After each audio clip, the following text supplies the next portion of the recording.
Saravanan sir, இப்போ என்னன்னா எல்லாரும் சமம்தான், யாரும் ஏற்ற தாழ்வு எல்லாம் கிடையாது, எல்லாரையும் சமமாக பார்க்கணும், அதுதான் நம்மளுடைய சமூக நீதி. அவனுக்கு தேவையான, அவனுக்கு கொடுக்க வேண்டிய உரிமை, அந்த சுய மரியாதை அதை கொடுக்கணும், அதோடு நம்ம இருக்கணும் அப்படின்னு எல்லாம் சொல்லி கொடுத்துருக்குறாங்க.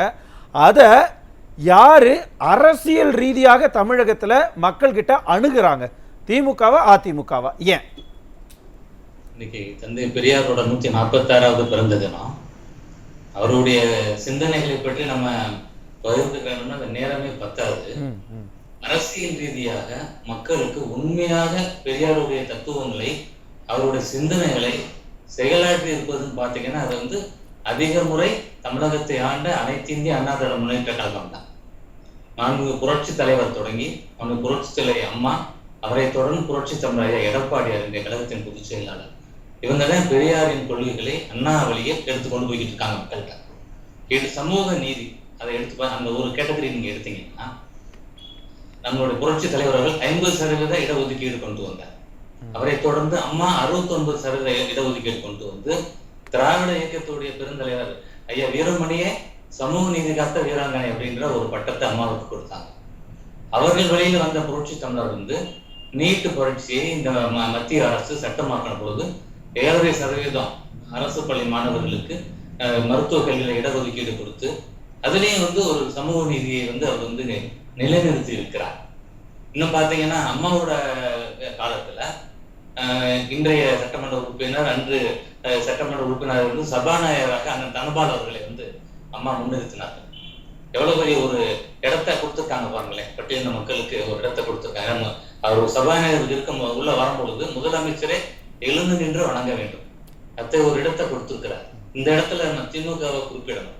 அவங்க எல்லாத்தையுமே வந்து கலெக்ஷன் கமிஷன் கரப்ஷன் சொல்ற மாதிரி அரசியல் ஆதாயம் மற்ற ஆதாயத்தை பயன்படுத்துவாங்கன்றத இவ்வளவு பெரிய ஒரு அருமையான நோக்கத்தோட அம்மா செஞ்ச ஒரு விஷயத்த சினிமாவா மாமனிதன் ஒரு படத்தை எடுத்து அதை வந்து கல்லா கட்டினாங்க.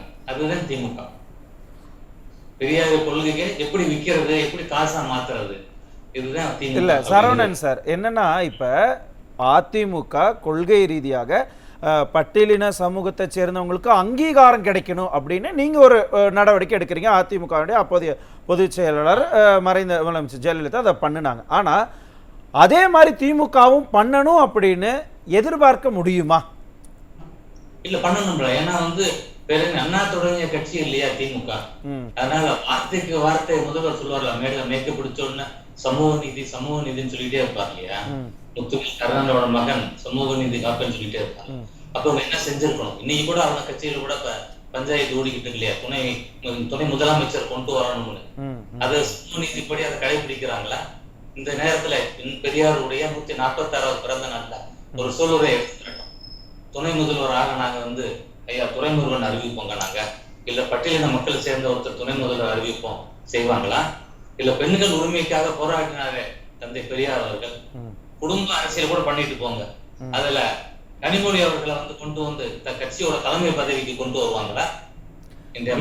இப்ப அதிமுகவுல பொதுச் செயலாளர் முதலமைச்சர் அப்படிங்கிற அந்த பொசிஷனுக்கு ஒரு பெண் தலைவர் வந்ததால திமுகவுல ஏன் வரல அப்படின்னு கேட்டா ஒரு ஒரு கட்சிக்கும் ஒரு கொள்கை கோட்பாடு அவங்களுடைய நடவடிக்கை இருக்கும். அவங்களுக்கு வந்து அந்த குடும்ப அரசியல்ன்றது அவங்களுடைய கொள்கை. அப்ப பெரியாரின் கொள்கை இல்லையா? வாரிசு அரசியல் தான் கொள்கைன்னு சொல்ல வரீங்களா?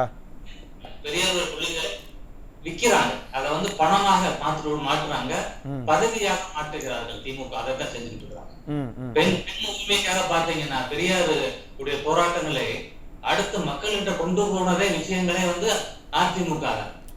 அம்மாவுடைய விஷயங்கள் எடுத்து பாத்தீங்கன்னா ஒரு தாய்மார் வந்து கர்ப்ப காலத்துல இருந்து அவங்க முதுமை வரைக்கும் வந்து பல்வேறு திட்டங்களை கொண்டு வந்திருக்கிறாங்க. ஏற்கனவே கூட அக்கா ஜிம்மலா சொன்னாங்களே, பல்வேறு திட்டங்களை கொண்டு வந்திருக்காங்க.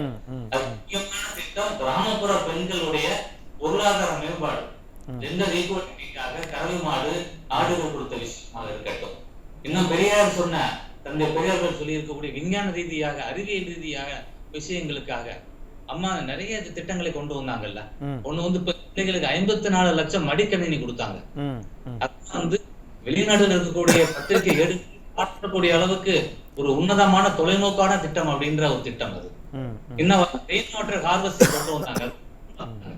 ஒரு வீடு கட்டினா அந்த வீட்டுக்கு பிளான் அப்ரூவல் ஆகணும்னா நீங்க வந்து ரெயின் ஹார்வெஸ்டிங் மழைநீர் புரியுது சார், வடிகால் புரியுது. இப்போ என்னன்னா திட்டங்களின் வாயிலாக பெரியாருடைய கொள்கைகளை எல்லாம் இம்ப்ளை பண்ணீங்க அப்படிங்கிறது தான் நீங்களும் சொல்றீங்க, அவங்களும் அது கூட சில விஷயங்கள்லாம் சொல்லியிருந்தாங்க. ஆனா இப்ப இருக்கக்கூடிய திமுக என்ன சொல்றாங்கன்னா, நாங்க தான் விடியல் பயணம் அப்படின்னு இலவச பேருந்து பயணம் கொடுக்குறோம், மாசம் பெண்களுக்கு 1000 ரூபாய் கொடுக்குறோம், ஏன்னா எக்கனாமிக்கலி பெண்கள் வந்து ஸ்ட்ராங்கா இருக்கிறதுக்கு அதுதான் வழின்னு மாசம் 1000 ரூபாய் கொடுக்குறோம், இதெல்லாம் எங்க திட்டம் அப்படின்னு சொல்றாங்களே, கிளைம் பண்றாங்களே. ஒரு ஏமாற்று திட்டம் தான். இவங்க வந்து தேர்தல் வாக்குறுதி கொடுத்து ஆட்சிக்கு வந்த உடனே அந்த திட்டத்தை அவங்க வந்து செயல்படுத்தல. பெண்களுக்கு அந்த 1000 ரூபாய் பெண்மணிகளுக்கு தரல. எதிர்கட்சி தலைவர், அதிமுக பொதுச் செயலாளர், இன்னும் பல்வேறு கட்சிகளை சேர்ந்தவங்க எல்லாம் அழுத்தம் கொடுத்து மக்கள் கிட்ட அது பெரிய பிரளயமாக ஏற்பட்ட பிறகு கொண்டு வந்து அந்த 1000 ரூபாய தேர்தல் வருது, இது எம்பி தேர்தல் வர்றதுனால அந்த நேரத்துக்கு அதை கொண்டு வந்திருக்கிறாங்களே தான் தவிர, ஆனா 1000 ரூபாய் கொடுத்துட்டு அவங்கதான் விலைவாசியை உயர்த்திட்டாங்களே, கண்ணா பின்னான்னு எல்லாத்தையும் கூட்டி எந்த வரி அந்த வரியும் போட்டு பண்ணி அந்த 1000க்கு 5000 ரூபாய் மக்கள் தத்து பிடிங்கிறாங்களே. அப்ப மனசார பெண்கள் வளர்ச்சி, பெண்கள் முன்னேற்றம் அப்படிங்கிறதுக்காக அந்த 1000 ரூபாய் அவங்க கொடுக்கலையா? கொடுக்கல. உங்களுக்கு மனசுல இருக்கு வெளியே வந்துரும், வார்த்தையா வந்துரும், சில நேரங்கள்ல சொல்லி வந்துரும். முக்கியமான ஒரு அமைச்சர் பேசும்போது சொல்லுவாரு பாருங்க, ஓசி பஸ்ன்னு சொல்லுவார். இன்னொரு ஒரு பெரிய தலைவர் பேர் சொல்லலாம், அண்ணன் ஆர்.எஸ். பாரதி அவர்கள் என்ன சொல்றாரு, பட்டியலின நீதிபதி அவர்கள் ஒருத்தர இது வந்து திமுக போட்ட பிச்சைன்னு சொல்லி ஒரு பெரிய பிரச்சனை நடந்தது இல்ல தமிழ்நாட்டுல. ஒரு முக்கியமான அமைச்சர் அண்ணன் தொல் திருமாவளவன் அவர்கள் இன்று மதுவிலக்குக்காக போராட்டம் சொல்லி எல்லாம் ஆரம்பிச்சு நீங்க கொண்டு போய் அதை வந்து தேசிய அளவுல மதுவிலக்குக்கான கொள்கைன்னு சொல்லி ஒரு சரண்டர் ஆனார் அண்ணன் தொல் திருமாவளவன் அவர்கள் போய் சிக்க போகும்போது அவருக்கு வந்து ஒரு உடஞ்ச ஒரு பிளாஸ்டிக் நாற்காலியை கொடுத்தாரு இல்லையா அமைச்சர். அதனால இவங்களுடைய சமூக நீதி என்பது வெளியே எழுத்துல பேச்சுல மக்களை ஏமாற்றக்கூடிய விஷயங்கள் மட்டும்தான். அது வந்து யதார்த்த நடைமுறையில இது யதார்த்தத்திலேயே திமுக இல்லங்கிறீங்களா? இதெல்லாம் மக்களுக்கு புரியுதா, தெரியுதா? மக்களுக்கு புரிகிறது, தெரிகிறது. அவங்களுக்கான 5 வருஷத்துக்கு ஒரு முறையா நம்ம அதுக்கான ஒரு வாய்ப்பை தரோம். தமிழ்நாட்டுக்கு தலைமை தாங்குவதற்கு ஒரு இயக்கத்தை கொண்டு வரதுக்கு ஒரு தலைவரை தேர்ந்தெடுக்க 5 வருடத்துக்கு ஒரு முறைதான் வாய்ப்பு இருக்கிறது. அப்படி பார்க்கும்போது 2026க்காக மக்கள் காத்திருக்கிறார்கள். 2026 தேர்தலில் அவர்கள் வந்து அனைத்து இந்திய அண்ணா திராவிட முன்னேற்ற கழகத்தினுடைய பொதுச் செயலாளர், அவர் அமைக்கிற கூட்டணி அதற்கு வாக்களிப்பதற்காக மிக தயாரான நிலையில் இருக்கிறார்கள். அந்த அரசியல் வரலாற்றிலே அப்படித்தான் இருக்கும். திமுக 5 வருஷத்துக்கு மேல ஆட்சி பண்ணாது, அந்த 5 வருஷத்துக்குள்ளே கலைச்சிருவாங்க, 5 வருஷத்துக்கு மேல பண்ணாது. புரியுது, நான் திரும்ப வரேன் காமாட்சி, ஏதாவது ஒன்று நடந்துகிட்டே இருக்கும். புரியுது. பெரியாரின் கொள்கைகளை, அண்ணாயிசத்தை மக்களிடம் கொண்டு சேர்த்தது, அதன் வழியில் நடந்தது அனைத்து இந்திய அண்ணா திராவிட முன்னேற்ற கழகம், புரட்சி தலைவர் புரட்சி தலைவி அம்மா அவர்கள் வழியில் இன்று புரட்சி தமிழர் ஐயா எடப்பாடி அவர்கள் தான் என்பது உண்மை உண்மை உண்மை. நன்றி சார், நான் திரும்ப வரேன். டாக்டர் சரவணன், இப்போ என்னன்னா உண்மையிலுமே பெரியாரனுடைய கொள்கைகளை பின்பற்றோம் அப்படின்னு சொல்ற ஒரு கட்சி என்னெல்லாம் செய்யணும்? அடிப்படை வந்து பெரியார் அவர்கள் வந்து தந்தை பெரியார் போராடுனது சமூக நீதிக்காக, பெண் உரிமைக்காக, இன்னும் விஞ்ஞானம், அரசியல், பல்வேறு விஷயங்கள், என்ன சாதி மறுப்பு, நிறைய அவர் அதை பத்தி சிந்தனைகளை கொண்டு வந்திருக்கிறார். அதனால இப்படி இப்ப அதிமுக புரட்சி தலைவர் தொடங்கி சத்துணவு திட்டத்துல தொடங்கி தாய்மார்களுக்கு அவர் செய்திருக்க திட்டங்கள்ல இருந்து அவருடைய வழியில வந்திருக்கக்கூடிய புரட்சி அம்மா அவர்கள் வந்து இப்ப வில்சன் சார் சொன்னாங்க, நீட்டா பட்டியலிட்டாங்க. வந்து கலைஞருடைய சன் என்னெல்லாம் செய்யல அப்படின்றத நம்ம வில்சன் சார் நல்லா சொன்னார். நம்ம நாயுடு சார் பேசும்பொழுது, காமர்ஸ் பேசும்பொழுது என்ன சொல்லிட்டாரு, அந்த மாடு மேய்க்க வேண்டாம், நீங்க சுய தொழில் செஞ்சுக்குங்கன்னு சொல்லி அந்த மாடு மேய்க்கிறத ரொம்ப இழிவா சொல்லிட்டாரு. அதை வந்து உண்மையிலே கண்டனம் தெரிவிச்சு சார், அது இழிவு இல்லை சார், அது வேண்டான்னு சொல்லி சுய தொழில் பண்ணுங்கன்னு சொல்லி அதுக்கு பணம் ஒதுக்கீடு பண்ணி சுய உதவி குழுக்களை நாங்க டெவலப் பண்ணிருக்கோம். பால் கறந்து விக்கிறது சுய தொழிலா தெரியலையா உங்களுக்கு? பாருங்க, அது கேவலமா தெரியும், கஷ்டமான தொழில் சொல்றாரு. வெயில்கள் அவர் நேரம் அவர் பேசுறாரு, கஷ்டமான தொழில் அது. மாடு மேய்க்கிறது, ஆடு மேய்க்கிறது கஷ்டமான தொழில் அது.